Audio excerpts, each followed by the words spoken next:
Okay, so welcome to the first video of the series. This is basically going to be a brief introduction to the transition series. So let's just go ahead and get started. First of all, about me, I've been using Linux for about 30 years. I've been in network and IT for about the same amount of time. I currently work in IT as a hardware support specialist at a government contractor, and most of my Linux experience is from using it as a daily driver and just learning it as I go along. Basically, that's just it. It's just a lot of playing around and exploring and that sort of thing.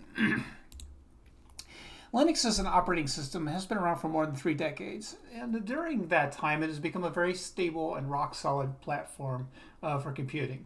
With that said, though, there is really no large technological advantage to Linux over other operating systems like Windows or Mac. The biggest difference is in the philosophy behind the free and open source software projects like Linux itself. And what I mean by that is you come across things in Windows that you might not particularly like or want. For example, Windows will update itself even if you don't want it to. In my field, like I said, I work in IT. We've come across issues to where packs like 24H2, which is the latest release for Windows 11, it breaks a bunch of things.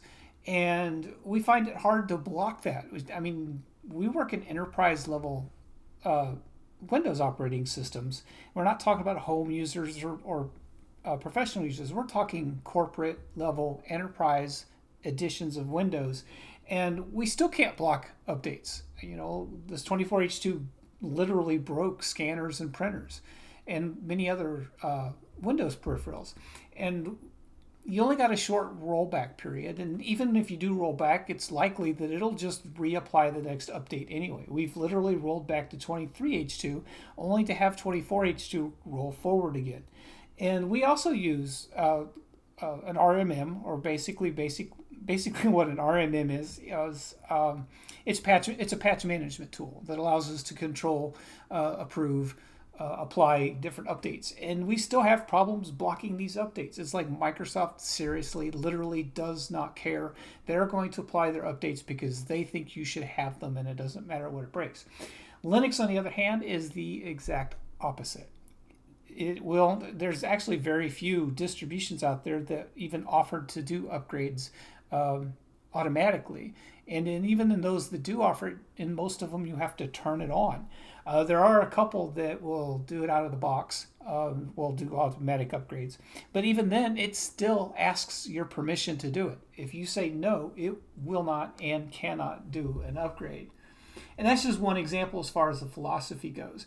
And of course, you also have the free approach as far as the licensing when it comes to being able to edit and redistribute software and things like that.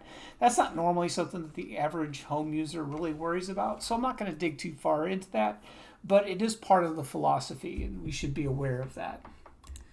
Also, there's this issue of bloat that comes with Windows. And a lot of people's like, oh, yeah, right, everybody says this is bloated and that's bloated and everything else.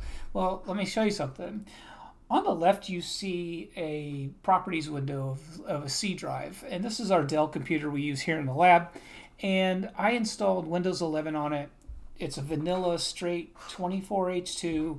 It is installed on a Dell computer. However, this does not have any Dell specific software in it, with the exception of Dell Command Update.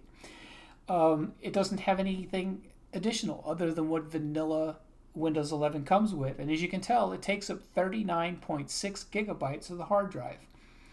However, if you look at the one on the right hand side, that's Fedora 41 using KDE Plasma 6. So the aesthetics are pretty much the same. You still have the transparencies, you still have visual aesthetic effects and things like that. It's also a basic installation, comes bare bones with an email reader. It comes with Firefox as the browser, and as you can tell in that little bitty circle there, that says 8.4 gigabytes. So we're talking 40 gigabytes versus 8 gigabytes. That is an exponentially larger amount of stuff that's installed on your hard drive that apparently you don't really need. And all of that is enterprise level stuff, professional grade stuff that they put in there for companies to control and to manage the computer that isn't needed for a home user. Is it needed at work? Yeah, absolutely. We use that stuff all the time at work. But mom and pop at home playing mahjong, that's all they want to do, and maybe watch some cat videos on YouTube. They do not need all of that extra stuff. And Linux it knows that, so it doesn't include that. Now, if you start installing stuff on Linux and get a lot of that capability put in it, like you do on the enterprise version of Windows, yeah, sure, you're gonna see a drastic increase in the amount of disk space usage. My point here is that you don't see it out of the box. You have to add that stuff explicitly, and that's another reason there that Linux respects your things. They respect your hardware. You get to use your hardware the way you want to, and it's not going to overload your system with a bunch of stuff you probably won't ever use. So you might be thinking, why do I want to switch to Linux right now? And there's a lot of hype on one key factor here, and that is TPM version 2. And Windows 11 requires TPM2. And the hype is actually based on fact. It really does require TPM2, and older computers don't have TPM2. However, the hype needs to be taken with a grain of salt. TPM2 was created in 2014, so that was 10 years ago. If you have a computer that is 8 to 10 years old, you can still run Windows 11 because it probably has a TPM version 2. Now, at work, the workstations that we have found that workstations older than, and these are Dell workstations, HP, Lenovo, they might do something differently. But with the Dell workstations we're seeing that if the workstation is 2016 or newer, then it will accept Windows 11 fairly easily. However, the point that I'm getting at here is that if you're on Windows 10 and you're happy with Windows 10, or you're unhappy with Windows 11, you don't like being forced into AI, you don't like this, you don't like that, you don't want all this other stuff, and you just you're saying that enough is enough, and you just want to take your computer back. Instead of upgrading from Windows 10, I'm suggesting that Linux might be an alternative to that. As you know or may not know, Windows 10 will lose support in the middle of October of 2025. And after that, you're not going to receive any more security updates or anything like that. A strong kick in the teeth, though, is the same thing happens with Office support. If you're using Microsoft Office, even the brand new Microsoft 365, even if they updated it today to the latest version, you're still not going to get any support because you're using it on Windows 10. There's also hardware compatibility issues with older hardware for Windows 11. That's not necessarily in place for Windows or for Linux. All operating systems have some kind of hardware compatibility issues, so don't think that I'm suggesting that that switching to Linux will just magically erase all of your hardware problems. It won't. It has its own set, but it's usually more friendly. Linux is usually more friendly to older hardware than it is to newer hardware. In fact, case in point is that Debian Stable, which is version 12, currently does not like the newer Intel discrete graphics drivers, like with the ARC series, A770s, and the Battle Mage series that's coming out. You can't use Debian Stable without upgrading the kernel to, I think it's like 6.4 or 6.8, something around there. And 6.1 ships with Debian. You actually have to put the backport repository in if you're going to stay on the stable version to get that newer driver. But as far as older hardware goes, Linux is probably your better option. It just sees the hardware, it knows what it is, and it's more modular. A lot of the stuff just comes built in standard into the kernel. If not, there's a firmware pack that you might have to install. But other than that, Linux doesn't normally have any kind of major compatibility issues. Again, there are some outliers there. So there are some things that Linux just simply does not support. but that's few and far in between. So as far as the requirements for Linux, and this is a very general set of restrictions and requirements because each distribution is slightly different. But overall, you want to have a gig of RAM, 10 gigs of hard drive space, at least one CPU core. So that means literally any computer from the last 20 years is fine. No TPM required, no secure boot required, EFI is not even required. Even though there are several Linux distributions out there that support all of that stuff, it's not required for Linux in general. You'll need an 8 gig USB thumb drive to burn the ISO to so you can boot off of it. And that's typical. A lot of the installers are somewhere between 1 and 3 gigabytes. I think I've seen them as high as 4.7. Typically, again, these are for like, when I say typically, I mean like major releases like Ubuntu and Mint and things like that. I think the largest one I've seen is like 4.7, but they're generally somewhere between 1.5 to 2.5 gigs in size. So an 8 gig USB will work perfect for it. And of course, you have to have a desire or the ability to be curious as far as wanting to switch to Linux, because there's going to be a learning curve. Because it's something new. It's not Windows. It's different than Windows. So you have to at least have the desire to be curious enough to learn the differences. So a lot of people might say, okay, well, what is in it for me?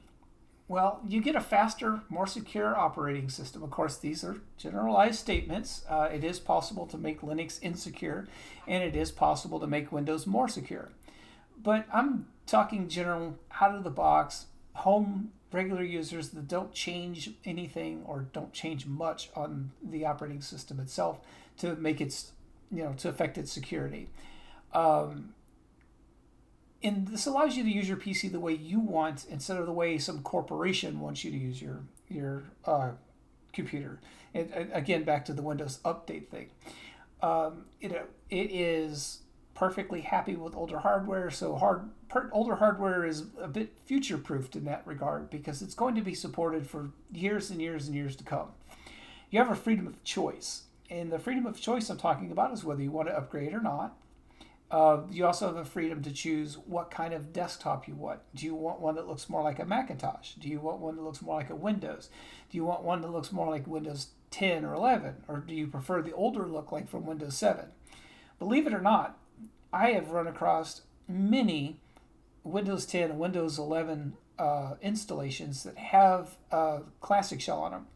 If you're not familiar, Classic Shell is an old program that changes the default Windows 10, Windows 8, Windows 10, and Windows 11 menus back into the old Windows XP / Windows 7 kind of menu, and people really like that kind of menu. Well, with Linux, you have that choice. A lot of time that choice is baked in. You just simply right-click on your Start button and choose the type of layout you want. You are also free from licensing fees for the most part. There are some exceptions. For example, if you decide to use Red Hat Enterprise Linux, or RHEL for short, it does come with an annual support fee. And that fee is not for use with Linux. That fee is so you get support. And so you're allowed to use their repositories. It's not for Red Hat itself. Red Hat itself is covered under the GPL license agreement, just like almost all other Linux distributions are. And so the operating system itself is still free of charge. You're free to change, modify, and redistribute your operating system. So if you decide that you come up with this really cool way of doing things, and you write a script or some program to modify Linux, and you feel that it is better, or you feel that there are some people out there that would benefit from it, you're free to modify and spin your own distribution and distribute it that way. And also, did I happen to mention that you have the freedom of choice? That's important. That's why I said it more than once. So anyway, so you might be saying, okay, so where exactly do I start? And where you start is step number one is you back everything up. If you have to go to Amazon and buy an external hard drive that's 1 or 2 terabytes in size or whatever, spend $100, $150, whatever, to buy an external hard drive, I highly recommend that you do so. if you don't have that much to back up, and you can actually get it on a thumb drives are fairly inexpensive. You don't have to spend an exorbitant amount of money just to back things up. But I would say that the more you have to back up, the more you should expect to spend, at least. And then after you back everything up, you want to make sure that everything actually did indeed get backed up. Because nothing is worse than thinking it got backed up and you format only to find out that the backup failed. Then what you want to do is you want to evaluate what it is that you're wanting out of your operating system.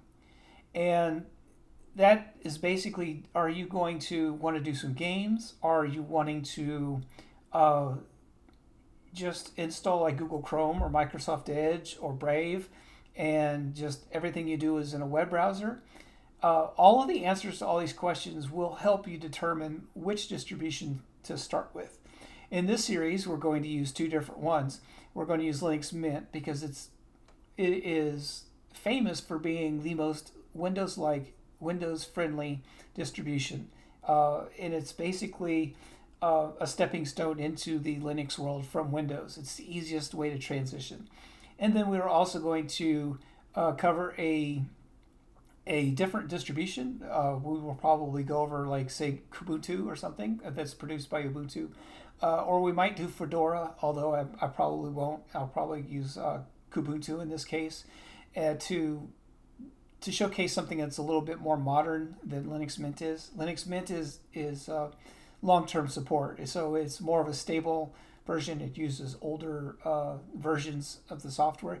Software still works just fine. It's still supported. It's just a little older than some of the other distributions. So we'll look at one of the old stable ones, and we'll go look at one of the newer ones. And then before you continue after that, you also want to verify that step 1 and step 2 has been taken care of. I highly recommend and emphasize, I can't underemphasize the importance of backing everything up. The last thing you want to do is delete 25 years of photographs. Those can't come back. I'm sorry. And then when you start evaluating free and open source software solutions and alternatives on Windows that are also cross-platform. And what I mean by that is, for example, web browsers like Microsoft Edge, Google Chrome, Firefox, Brave, all of these are, well, most of them are free and open source software. And they work on Mac, Windows, and Linux. There are several other software solutions out there that also work on Windows, Linux, and Mac. For example, LibreOffice. If you decide that you have to replace Microsoft Office and the web version doesn't work for you, then you need desktop applications, then you start looking at LibreOffice. Well, it comes with a Windows version, so you can actually install it and start getting used to it, and that kind of thing. But we're actually going to get into software a little deeper on the next video. I was just using this point to kind of segue into the first video, and I don't want to dig too far into software at that point. So basically what I'm saying is these are where we're going to start at, and as we progress along, and if you have any questions, comments, or anything additional to add, make sure you put them in the description below. If you've already tried this transition before, especially if you have tried the transition and failed, I want to know about your experience so we can change that failure into something positive. We can learn from it, we can share the results, and see if we can overcome any kind of failures and get you moving forward. Anyway, so if you like these videos and you want to see more like them, make sure you click that like, subscribe button, and go ahead and ring that notification bell. And I will see you next time.